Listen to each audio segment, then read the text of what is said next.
$9 billion. This is the amount of money that was fraudulently transferred from the entrepreneurs who were once on the Forbes 30 under 30 list. $5.5 billion, the amount of venture funds that were raised by this year's current Forbes under 30 list. So what happened? How did the Forbes 30 under 30 list become a springboard for Netflix documentaries and federal jail time? This is the story of the Forbes 30 under 30 and the fraudsters who've made this list historical.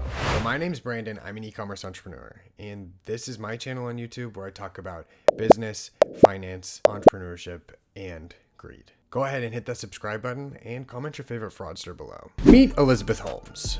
She founded tech startup Theranos with the big promise to diagnose all diseases with one drop of blood. She landed herself on the Forbes 30 under 30 list in 2014 with a net worth of $4 billion. Or Sam Bankman-Fried, who landed on the list in 2021 from his company FTX with a startling net worth of $22 billion.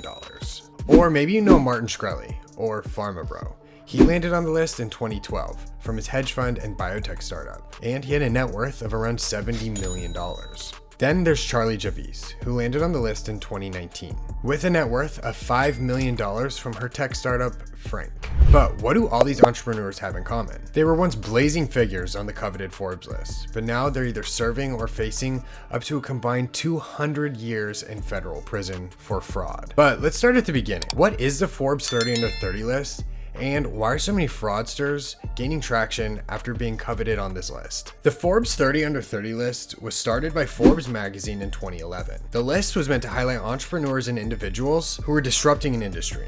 They choose a total of 600 individuals from 20 different sectors, making the list. The list was a mean for young visionaries to showcase their accomplishments at such a young age, basically just appealing to the millennial market, because prior to this, Forbes was always aimed for an older generation. But there was clearly one problem: accountability. And it raises an interesting question. Is this list putting pressure on young entrepreneurs to scale and grow their business so fast just to have that social proof from the Forbes 30 under 30 list? And will they go to any extent to secure their spot? The process for landing on the list has also came into fire for being a popularity contest of sorts. Sure, Forbes has a vetting process, but admittedly, they only look at funding, revenue, social impact, and growth potential, all of which could be skewed. Because, Forbes analysts are technically reporters and they're not IRS agents.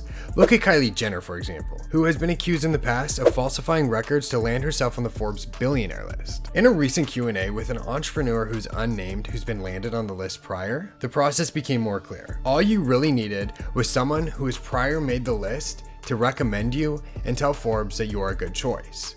So it's just basically a connection. Sure, anybody can go on and self-nominate themselves or nominate somebody else, but when it comes down to actually landing on the list, it's who you know, how much money you have, and what you can bring to Forbes as far as publicity. This raises the question of legitimacy of the entrepreneurs who have made the list. Could it be that they had luck, rich parents, good connections, or were they really just good at lying? Let's take Elizabeth Holmes, for instance. She had big-time investors in Theranos, the Walton family, or Rupert Murdoch, all of whom definitely had the right connections to get her a spot on the list. And when you have these kind of connections and money backing you, there's really no need for anyone to do any due diligence of your business. And by landing on the list, she now had the social proof to keep growing her lie by the billions. Elizabeth was running her business and leveraging her spot on the list to continue scamming investors and even CVS Pharmacy out of $170 million.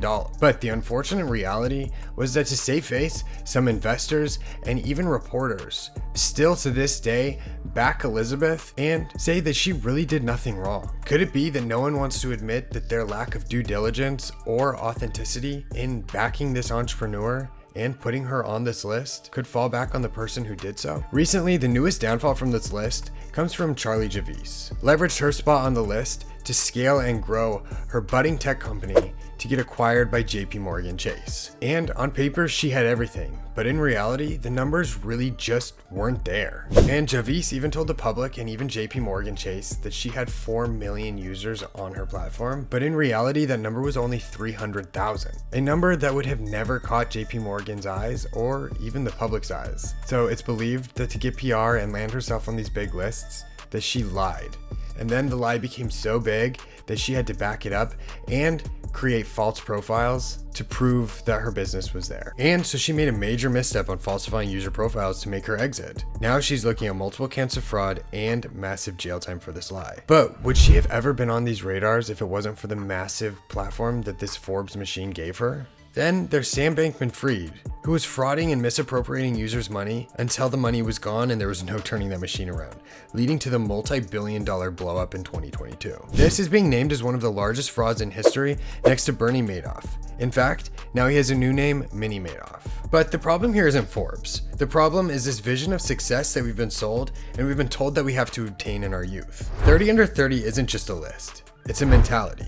A pressure to achieve great things before you age out. And the pressure can obviously lead to ambitious people taking shortcuts. And in fact, shortcuts are even encouraged in entrepreneurship. I mean, as millennials, we all grew up being told to fake it till you make it. And that if you exaggerate just a little bit, it's a hustle, not a fraud. That's until you get caught. So will we continue to see these massive frauds, or will this be a lesson for the future entrepreneurs to be honest and transparent? Or even a step further, will Forbes take the initiative and vet and reward transparency in real numbers? But what do you think? Could it be that the Forbes 30 under 30 list really just attracts entrepreneurs who really don't have a legitimate business just to land on their list for social proof and that clout? Or could it be that gaining a spot on that list puts too much pressure on young entrepreneurs or is it just pure coincidence that entrepreneurs on this list are now being charged in massive fraud? Let me know that in the comments. My name's Brandon. If you want to hear more stories like this, like and subscribe.